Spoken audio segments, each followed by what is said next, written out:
정명섭 작가님께서 이렇게 홍랑이라고 하는 조선시대를 배경으로 하는 여성 탐정의 이야기 쓰셨거든요. 조선 변호사. 네, 변호사예요. 역사를 공부하는 이유가 현재 우리와 어떤 관계가 있고 그리고 우리가 어떤 식으로 소화해낼 수 있는가의 문제인 것 같거든요. 그런 의미에서 전 광고 하나 소개해드리고 싶은데요. 이 시대에 서논술령이 강화될 것이다라는 걸 저희가 추측을 하고 있죠. 항상 말씀을 드리고 있죠. 오늘 같은 경우에도 역사 공부가 정말 글쓰기 도움이 정말 많이 됩니다.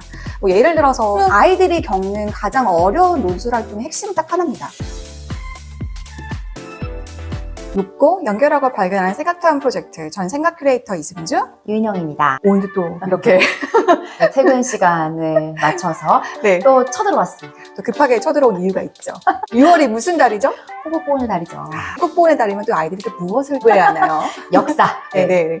아무래도 역사를 좋아하는 친구, 좋아하지 않은 친구 너무 극명하게 나뉜 것 같아요. 그렇죠. 왜냐면 역사가 이제 이야기처럼 재미있는 친구도 있지만 배워야 하는 과목이기 때문에 지겨운 친구도 있죠. 그렇죠. 오늘 그런 친구들을 위해서 역사를 좋아하는 친구도 싫어하는 친구도 저희가 준비한 총 5단계에 따라서 역사책을 읽으면 누구든 역사를 좋아할 수 있다. 이 꿀팁을 어머님들과 함께 나눠보고자 합니다. 네, 그리고 학생들이 좋아할 만한 역사책을 소개해드리니까요. 끝까지 함께 보시면 좋겠습니다. 저희 또 이번에 해야 하는 거 있죠? 해야 하는 거. 예, 채널을 항상 보면서 이 얘기가 조금 민망해서 하지 못했는데 네, 저도요. 예, 컨텐츠가 좋으시다면 좋아요, 구독 잊지 않으시길 부탁드립니다. 잊지 마시고 해주세요. 네, 그럼 바로 시작해볼까요? 네. 첫 번째 역사책은요, 맥락과 의미란 차원에서 한번 골라봤습니다. 네, 일단 역사는 전체적인 것을 좀 파악하고 나서 흐름을 알고 나서 들어가는 것이 좋아요. 저희가 이제 아이들 가르칠 때 탑다운 방식이 있고 버텀업 방식도 있고 한데요. 특히나 네. 역사 같은 경우는 그 어떤 과목보다도 탑다운 방식이 제가 가르쳐 봤을 때는 가장 효율적인 방식이다. 책의 목차를 읽는 것과 그쵸, 같은 그쵸. 거네요. 저학년을 위해서 아주 좋은 책 한번 준비하셨잖아요. 네, 입문자들 그리고 네. 역사를 부담스러워하는 친구들이 좀 편하게 다가갈 수 있는 그런 책들을 위주로 가져와봤어요. 좋습니다. 네. 일단 첫 번째 책은요, 초등학생을 위한 기똥찬 한국사라는 책입니다. 아, 이름부터 아주 네. 기똥차네요. 타임머신을 타고 이제 타임슬립을 하는 거예요. 캐릭터가. 똥찬인가 뭐 그래요, 이름이. 똥 좋아하지. 똥찬이랑 같이 한번 얘기 한번 떠나볼까? 라고 하면서 이 책에 들어가고요. 이제 똥찬이가 그 어떤 시대에 딱 떨어지면은 어떤 상황을 계속 맞닥뜨리게 되거든요. 네. 주먹도끼로 이렇게 사냥하고 이러다가 안 되겠어. 이러니까 움직이는 동물 잡을 수 없네. 그러면서 자기 나름대로 막 순백지르게 만들어가지고 던지고.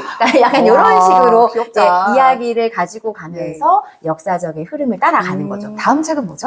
다음 책 같은 경우는요, 쉬운 뚝딱 한국사라고 하는 책입니다. 이것도 뭔가 네. 뚝딱 알게 될 것 같아요. 요거는 앞에 책보다는 조금 더 정돈된 역사적 사실의 넌픽션의 느낌이 강한 그런 책이라고 할 수 있어요. 네. 근데 이제 역사적 인물과 사건에 초점을 맞추어서 핵심 내용을 사진과 이제 그림으로 표현을 해주고 있거든요. 네. 그리고 무엇보다도 이 책이 좀 좋은 점은요, 시작을 그냥 막 하지 않아요. 얘들아, 역사가 뭘까? 나름 역사 공부의 5단계를 설정해 줍니다.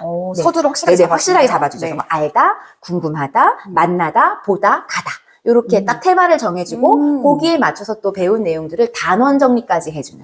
얘기 듣다 보니까 그 최태성 작가님의 역사의 쓸모라는 책에서 한번 소개해드리고 싶었어요. 저 같은 경우에는 초등학교 6학년 때까지 역사를 그렇게 좋아하지 않았어요. 이거 내가 굳이 이거 옛날에 있었던 사건을 왜 내가 지금 이렇게 공부해야 돼? 라는 그 부분이 좀 풀리지 않았었는데 내가 성인이 돼서 이 책을 읽다 보니까 아, 이래서 역사를 배워야 하는구나 라는 생각이 들었어요. 어쩌면 그 한마디가 책 표지 앞줄에 나와 있는데 미래를 알기 위해서 결국엔 현재를 공부하는 것이고 과거를 공부하는 것이다 이런 것들이 있거든요. E.H. 카 선생님의 말씀. 네. 정말 그렇죠. 그렇다고 이 책에 뭐 재미없는 건 아니고요. 한 가지 사례만 소개드리면요. 구석기인들의 석기 도구가 현대의 스마트폰이었다. 저는 이런 그런 주장을 표현들을 해요. 참 좋아하거든요.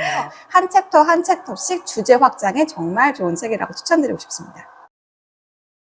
다음은요, 역사를 소설적인 관점에서 한번 이해해보는 겁니다. 역사 소설은 네. 호불호가 있어요. 책을 잘 읽을 수 있는 친구는 중학년부터 제가 권해드리지만 역사 소설은 보통 이제 고학년을 위주로 나오는 게 많다.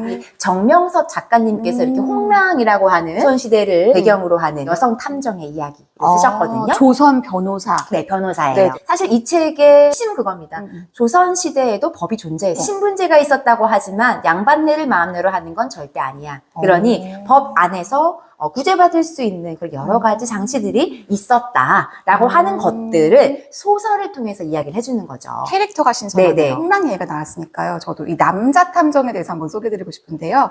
조선 명탐정 정약용이라는 책이 있습니다. 이 책을 한마디로 표현하면요. 조선시대의 CSI라고 표현할 수 있을 것 같아요. 네네. 네. 어렸을 때 정약용 선생님이 억울한 사람들 일들을 풀어주는 어떤 과학적인 추리 사건들을 픽션과 논픽션을 섞어서 이야기하고 있다는 점이 참 재밌고요. 또 하나 소개해드리고 싶은 거는 초정리 편지라는 모든 초등학교에서 필독서로 권유하고 있는 책들이 있는데요. 세종대왕님이 약수터에 한글을 만드시는 와중에 눈병에 걸리셔서 가셨는데 이 장훈이라는 캐릭터가 나옵니다. 근데 그 캐릭터가 한글을 몰랐는데 세종대왕님을 만나서 멀리 떨어진 누이에게 이 편지를 쓰게 돼요. 나중에 재회하는 과정까지 인상 깊은데 대단한 사람한테 배웠다. 거의 뭐 세종대왕한테 배우다니. 일차 그건 거의 강사 아닙니까? 또 끝판왕이네요.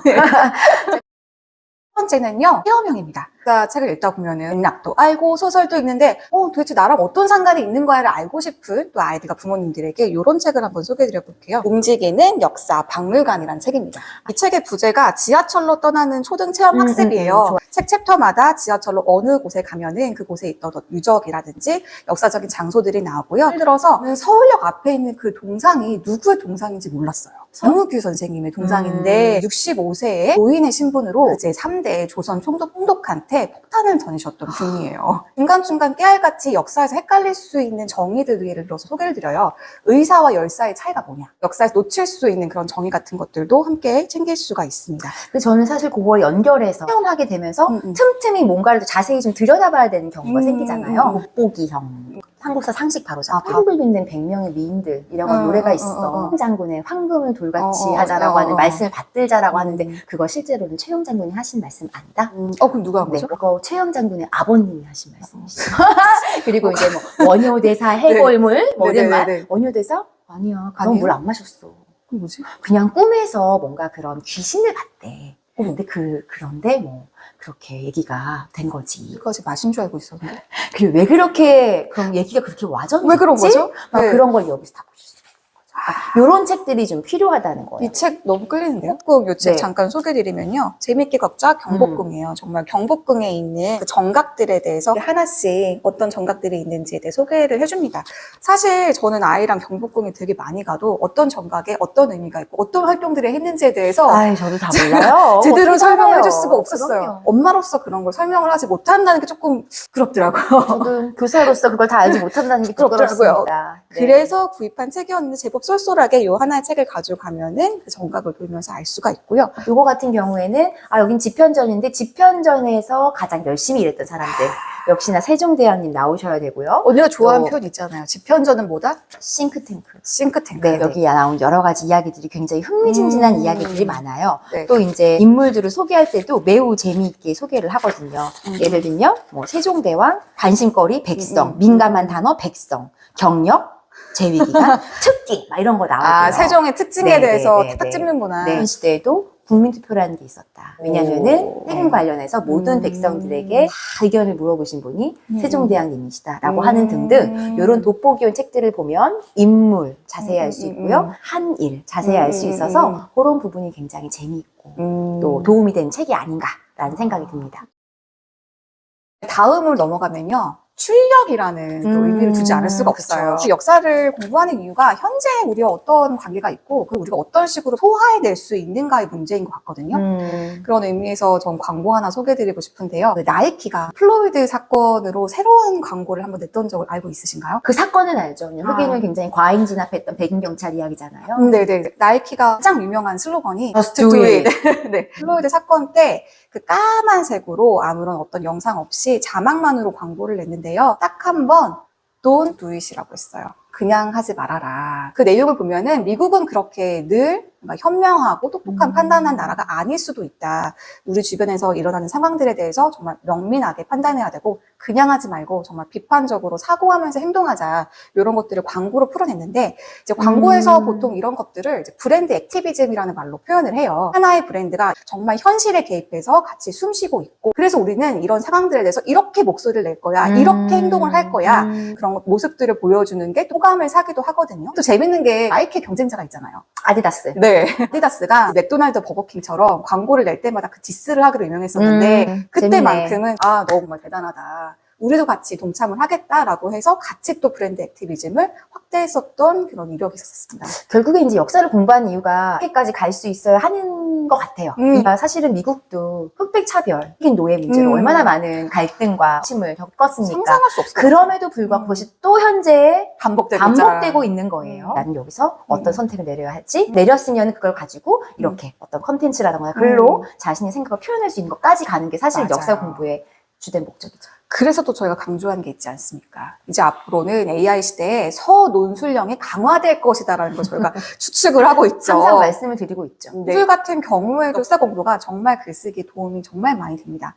뭐 예를 들어서 수능 논제 같은 것들을 문과형이나 이과형을 분석해 보면은 사실 유형이 정해져 있어요. 두 개의 지문에서 각 필자가 말하고자 하는 것들을 분석해서 요약해 봐라라든지 혹은 두 지문에서 A라는 사람의 입장과 B라는 사람의 입장을 분석하고 비교하고 무엇이 같고 무엇이 다른지도 또 서술하라는 양쪽 비교 입장이 있고요. A라는 지문의 입장에서 B를 비판하고 B라는 지문의 입장에서 A를 비판하고 이게 왔다 갔다 하는 것들을 계속 하고 있는데요. 아이들이 겪는 가장 어려운 논술 활동의 핵심은 딱 하나입니다. 어떤 논제랑 요약까지는 뽑아낼 수 있는데 그것을 구체적으로 서술하는 과정에서 굉장히 어렵다는 부분인데요. 역사적인 어떤 근거나 이런 사실들을 많이 머릿속에 채우고 있다 보면은 결국 저희가 이렇게 말하는 것들이 하나의 어떤 키워드잖아요. 그 키워드 안에서 다양한 사건이나 이런 것들을 논제로 제시할 수 있다는 부분에서 역사를 공부하는 의미도 정말 훌륭하게 인사이트가 있는 것 같아요. 서도 굉장히 저희가 다양하게 이렇게 소개해드린 이유가 그런 것들에 도움을 줄 수 있는 역사서들이 굉장히 많이 있거든요. 네. 아까 보면 이제 뭐 역사서의 목차를 봐도 어떤 그런 영감을 받을 수가 있고요. 네네. 또 뭐 세계사긴 하지만 예를 들면 어떤 주제를 하나 놓고 여러 가지 역사 사실들을 통합적으로 다루면서 쭉 맥락을 꿰는 이런 책들이 굉장히 시중에 요즘 많이 남아있기 때문에 맞아요. 그런 책들을 좀 많이 읽다 보면 나름대로 자기가 어떤 역사적 지식들을 쓸 수 있는 방향성을 좀 잡는데 많이 도움이 되지 않을까.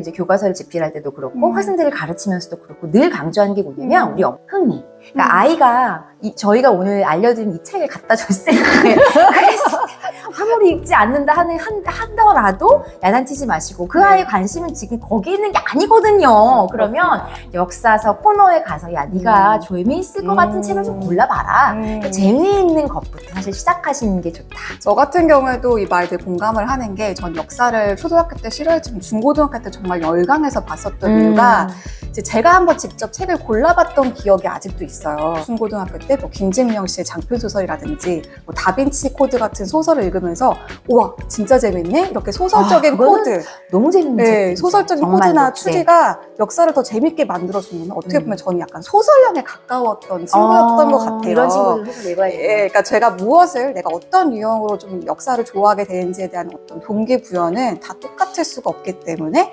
이런 유형들이 있다는 걸 저희가 한번 깔아서 알려드렸으니 직접 그 책의 하나를 꽂는 것들은 아이에게 주도적으로 함께 할 수 있었으면 더 좋을 것 같습니다. 네, 저희는 또 다음 시간에 더 재밌고 유익한 컨텐츠로 찾아뵙도록 하겠습니다.